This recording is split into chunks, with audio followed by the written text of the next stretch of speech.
Welcome to the LinkedIn Collective Studio at the 71st Cannes Lion Festival of Creativity.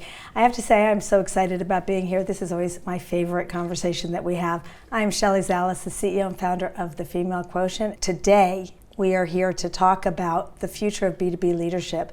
And you know what's really amazing is LinkedIn just launched their B2B marketing benchmark report here at Cannes, and is themed around the idea of B2B marketing and how the organization is structured and the future of leadership. So that is going to be the topic that we talk about. I would love to introduce two amazing experts in this area. Rob, we're going to start with you. All right. Tell us who you are, what you do. Okay. And then since this is LinkedIn, and since I'm the chief troublemaker, always breaking the rules and going unscripted, tell me something we might not know about you on LinkedIn. Wow. Okay. Well, Make it good. Make it good. That's a lot of pressure, but no pressure. I can give it a shot. So I'm Rob Giglio. I'm the Chief Customer Officer at Canva, which really means I have responsibility for our business, sales, and success motions. So I'm really focused on the other side of Canva's business. We have a consumer side and we have a business side.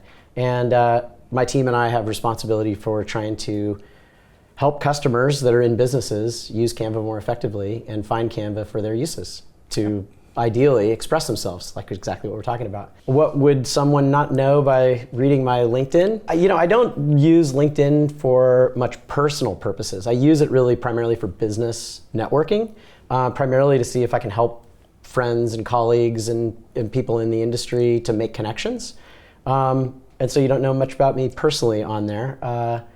And I'm a husband and a dad, and I've got two boys. They're awesome, and recently just got a daughter-in-law because my oldest son got married. So that you don't see on LinkedIn, and I like that quite a bit.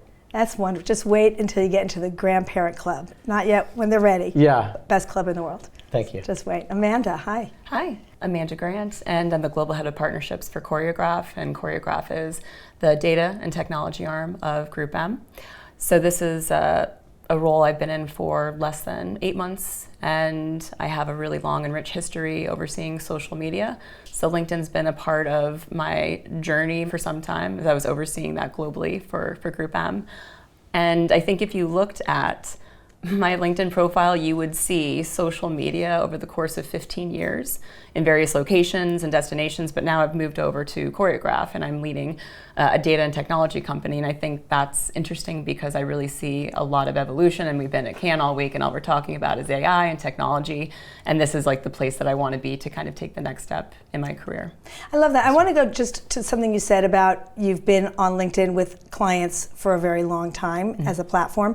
Have you seen an evolution of how clients have been using LinkedIn over time?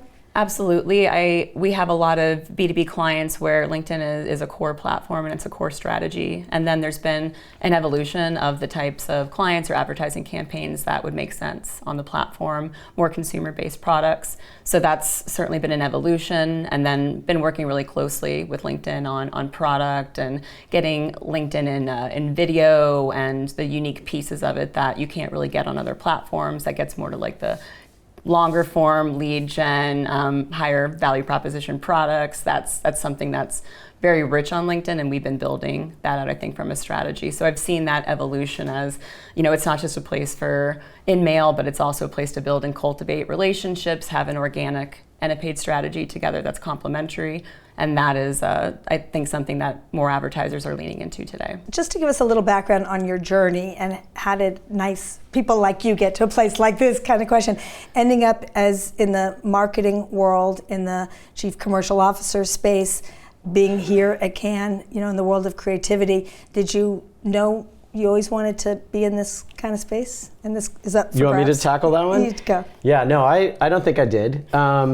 I think I knew I liked, this is actually relevant to a question that I suspect you're going to ask. I always liked consumer stuff. I like consumer behavior. And I started my career out in consumer packaged goods, really focused on individuals, so like what we would call B2C. And I never really had a notion that I would end up in a B2B place. But I don't think of it as B2B. I just think of it as more people, marketing and sales. Mm-hmm. They happen to be in organizations, sometimes big organizations, sometimes small organizations. But I think I knew what I liked was I liked leadership, I liked data, I liked customer behavior, customer like being both consumers and businesses. And I think in a lot of ways got lucky to be here and worked hard throughout the journey, and here I am. And Wow. so, Well, yeah, it's less intentional, I think, than maybe some people's careers. Yeah, but I mean, first of all, I think it's earned. So I don't think it's luck. I think you got there. And I think having that consumer perspective helps you be a much more informed storyteller, which I think is also really important. Have you seen from the consumer journey that also feeds your B2B background now, it's been helpful in understanding consumer consumption patterns and how they have Absolutely. been changing? Yeah. So what are the trends in that area? Yeah, I that think you've been- like one of the biggest trends is a consumer trend brought to B2B, and it is understanding consumption. We'll use consumption as like the headline, but I think in B2B it looks like usage. So when we're selling technology in particular, I think at some point in our history, we passed technology off to customers and sort of waited until they were interested in a renewal or we could go sell them something new. And I think if you look at what's happening today with the access to great data, with the ability to understand particularly SaaS products, we're in a place where we understand deeply how customers are using product, and that starts to look like consumer behavior. Because if you think about all the consumer packaged goods companies, they spend a lot of time understanding how products are used and consumed in households. And so the same thing plays out in B2B. And for me, I think that's one of the most exciting trends that's happening in our industry. AI is going to help greatly because you can actually take advantage of that massive data set to actually create experiences and be more predictive and be more relevant to the customer. 100%. I mean, the data informs, the patterns and the trends. So you can go back and look at the back data to inform, the forward and the future. So I think that's really amazing. What about you, Amanda? Have you seen, an evolution? Well, I think on your point before around how consumer can influence B2B, at the end of the day, B2B marketers are people. So I think it's important to pivot off of, consumer information and insight to inform, what that means when you're speaking to someone with that language, the technology that they're using. On the AI side of things, I totally agree that last year at Cannes, it was very, I think, conceptual still when we were talking about AI. And this year, it's been more pointed, specific use cases. I can see the tests have been happening. They're not, thinking about happening. And there's, great technologies now, and your studio is an example of that, and setting that up and being something as a tool with functional utility. So that, I think that's the story that's kind of weaving itself together, and it's coming together more quickly than I think we all expected, and the fear is starting to subside a bit. But now seeing practical outcomes is most encouraging in the space. I think the good news is, especially with AI, it's new for everybody. Mm-hmm. So it's new. Well, it's actually old, but what's old is new again, mm-hmm. and now it's evolved. And I think the generative piece, because there's so much conversation around it, I think it is a little scary, but it's also really exciting, and the opportunities are enormous. As a B2B leader, what would you say your greatest qualities are as a leader? Curiosity.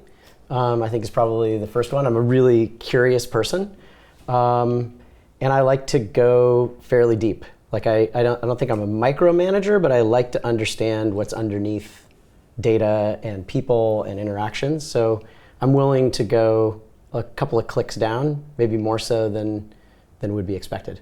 Well, first of all, I love that, because I think that the best leaders have been the ones that can touch everything and know just enough about every aspect of the business. And I think actually the best employees are that too. Yeah. And I always move my employees around to different areas just to have that curiosity, to understand the pieces that ladder up to make the product. That's great. So I think it's very important. I love that. What about you? I've coded, I've done creative, I've been working in media for a very long time, I've produced.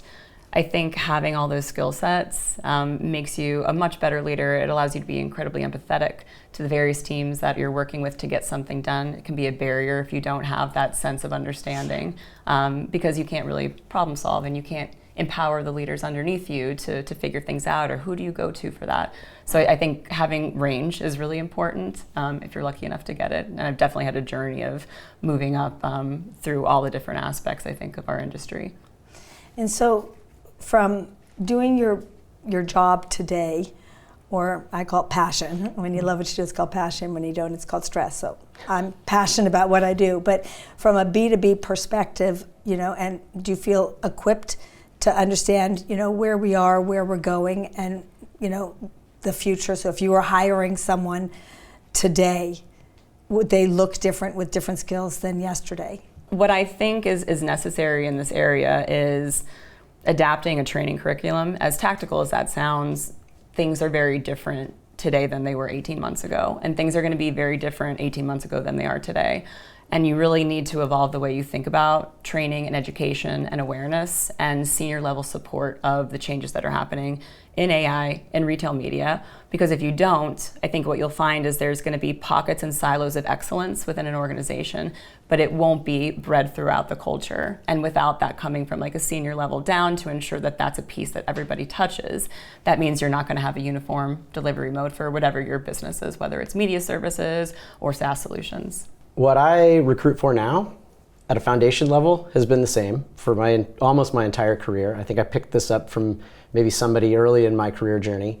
I look for three things. I look for wattage, which is like how bright the bulb is burning. Not necessarily IQ, but like how hard are people thinking. I look for results orientation. How hard are they willing to like work to achieve results? And then I look for leadership as really defined by communication skills. So can this person be smart enough to figure out a vision? Can they distill it down, and can they get people to follow them? So I've always looked for those are foundational. Experiential, I think I'm looking now more for analytic skills, data skills, like what you might consider the science in the art and science of marketers. Whereas I think in the past I might have been more about the art, or just exclusively about the art. Right, of course. Well, and it's funny, when I was listening to you talking about the art and the science, together, to me, that is, around contextualization too, and storytelling, because you have great minds that are artistic, creative, and you have great analytic, quant, geeks, which I am.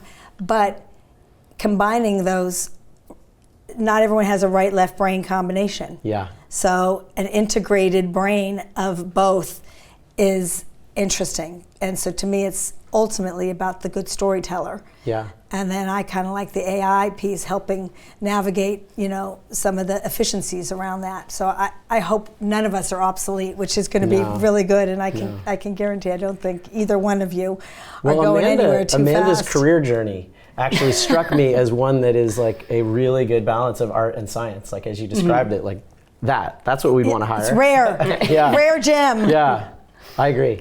I'll take it. Yeah, but that's why I think the profiles and why I love LinkedIn so much, I have to say, because I think that profiling on LinkedIn, it's not your demographic profiling, it's truly who you are. Yep. And I think that comes out in such an amazing way. And the thought leadership is explosive because everyone comments and can kick it up a notch and put their thoughts and feelings in there. So I think that's what makes it so unique. We could be talking for a very long time because I have so many more questions to ask you. But I want to thank both of you because you are not only amazing B2B leaders, but you are conscious leaders.